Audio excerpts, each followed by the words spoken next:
కాంగ్రెస్ ను ఓడించేందుకు బీజేపీతో కేసీఆర్ లోపాయికారి ఒప్పందం చేసుకున్నారని ఆరోపించారు సీఎం రేవంత్ రెడ్డి. ఒప్పందంలో భాగంగానే బీఆర్ఎస్ నేతలను బీజేపీలోకి పంపుతున్నాడని చెప్పారు. వరంగల్ జిల్లా హన్మకొండ ఈస్ట్ కార్నర్ మీటింగ్ లో మాట్లాడిన సీఎం బీజేపీ బీఆర్ఎస్ పై తీవ్ర విమర్శలు చేశారు. బీజేపీ మళ్లొస్తే అత్యంత ప్రమాదకారిగా మారుతుందని హెచ్చరించారు మంత్రులు. సెక్యులర్ పార్టీ కాంగ్రెస్ ను గెలిపించాలని పిలుపునిచ్చారు.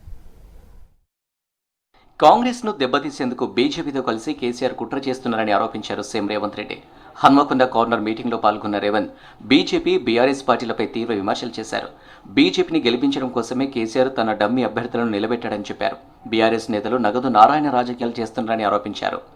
ఇవాళ కాంగ్రెస్ ను దెబ్బతీయడానికి చీకట్లో ఒప్పందం చేసుకొని దొంగ దెబ్బ కొట్టాలన్న కుట్రతోటి బీఆర్ఎస్ నాయకుని బీజేపీలకు పంపించి బీఆర్ఎస్ నుంచి ఒక డమ్మీ అభ్యర్థిని పెట్టి పాపం అతన్ని ఉత్తగా నిశానగా ఎక్కడైనా కొత్త భవనం మనం కట్టుకుంటే దాని ముందలో దిష్టి బొమ్మ పెట్టుకుంటాం మనం. అట్లనే ఇవాళ బీఆర్ఎస్ వాళ్ళు వాళ్ళ అభ్యర్థిని ముందల పెట్టుకొని వెనకంగా బీజేపీని గెలిపించాలని ఈ నాయకుడిని అందులోకి పంపించి అందులో టికెట్ ఇప్పి బీజేపీ దేశానికి అత్యంత ప్రమాదకరమన్నారు డిప్యూటీ సీఎం భట్టి విక్రమార్క. రిజర్వేషన్లు ఎత్తేసేందుకు బీజేపీ కుట్ర చేస్తుందన్నారు.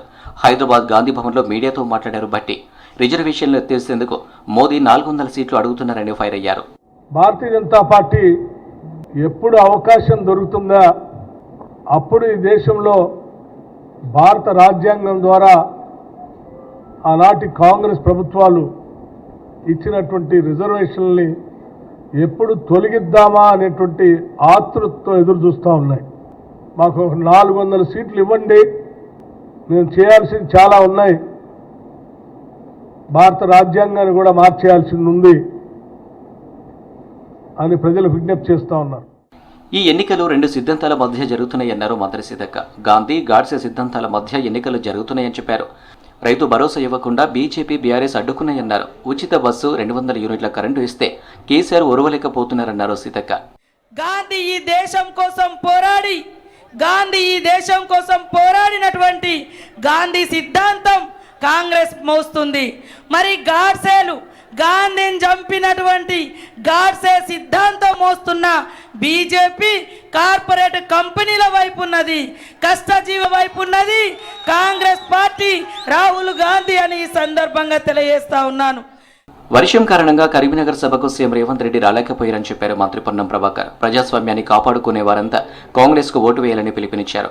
బీజేపీకి వ్యతిరేకంగా మొదటి 2 విడతల్లో ఓటింగ్ జరిగిందని, అందుకే మోదీ రెచ్చగొట్టే మాటలు మాట్లాడుతున్నారని చెప్పారు. దేశంలో ఈరోజు ప్రజాస్వామ్యాన్ని రక్షించుకోవాలి. రాబోయే కాలంలో ఒకవేళ భారతీయ జనతా పార్టీ అధికారంలోకి వస్తే ప్రజాస్వామ్యానికి పెనుముప్పు అనేటువంటి మాట మొదటగా ఉత్తర భారతదేశంలో చాలా మంది ఆలోచన చేసి మొదటి ఫేజ్ 2వ ఫేజ్లో వ్యతిరేకంగా ఓటు వచ్చింది కాబట్టి ప్రధానమంత్రి స్థాయికి దిగజారి ఈ దేశంలో ఉన్న ఆస్తులను ముస్లింలకు వస్తారని చెప్తా ఉన్నాడు ఇలా ప్రధానమంత్రి. దాంతో పాటుగా మంగళసూత్రాలను వేల లక్షల కోట్ల కుటుంబాలకు మంగళసూత్రాలను నిలిచుండేలా పథకాలు చెప్పిన కాంగ్రెస్ పార్టీని మంగళసూత్రాలు చెప్తుందని చెప్తా ఉన్నాడు. రైతు బంధు నిధులు విడుదల చేయకుండా బీజేపీ బీఆర్ఎస్ కుట్ర చేశాయన్నారు మంత్రి శ్రీధర్ బాబు.